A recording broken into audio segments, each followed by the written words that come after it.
Hey, it's that end of season. You have all these green tomatoes and you're so sad. Well, here's your little secret sauce. You can still eat those tomatoes and they'll turn ripe if you do a few things. I made my kids pick the green tomatoes this year. We'll see how they did. They kind of just chucked everything in here, but there's certain qualities that you want in a good green tomato, and you let it ripen down in your basement or in a nice cool spot. And sometimes I've had tomatoes all the way through January that continue to ripen. Are they going to taste as good as they would if they were on the vine? No.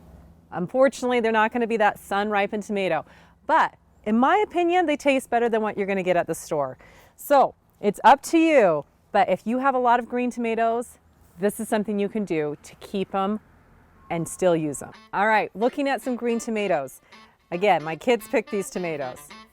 If it is ripped, if it is broken, if it has blossom end rot, if it has any imperfections, toss it. It's not worth keeping. But if you have a beautiful green tomato, you can put it in a cardboard box is my ideal. I like to use boxes that are half open, that can give some good airflow, and just put it face down. I will stack tons of tomatoes. You do need to have space in between because they can rot, and they will start ripening on their own.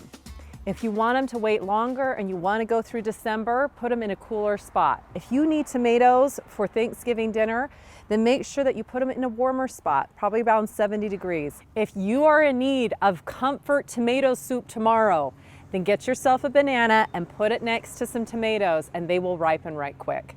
So these are a few ways that you can extend or shorten the ripening of your tomatoes.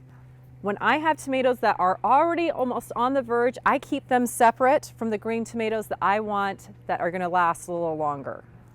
So I kind of have my categories. I look for imperfections, toss out the bad ones, and I keep the ones that are lightening up in a separate bin than the ones that are super hard and green that I want to save for December. So if you're like, I don't have room to store green tomatoes, what am I going to do with these now? There's actually ways that you can cook and use green tomatoes. Fried green tomatoes are a specialty, they're delicious. Another way is I love using green tomatoes and slicing them up and using them in relish that I will make with cabbage. Actually calls for a ton of green tomatoes. So if you're wanting to get rid of green tomatoes, look for a green tomato relish recipe. And I promise you won't be disappointed when you smear it all over your brats. So green tomatoes that you're wanting to last for a long time, make sure you have a few things. A dark location that's nice and cool, that has some good airflow. You don't want it dry. If it's too dry, they're gonna rot, or they're gonna get this leathery skin that's kind of gross. So if it's a little too dry, I highly recommend getting some wax paper and just putting it, covering it on the top.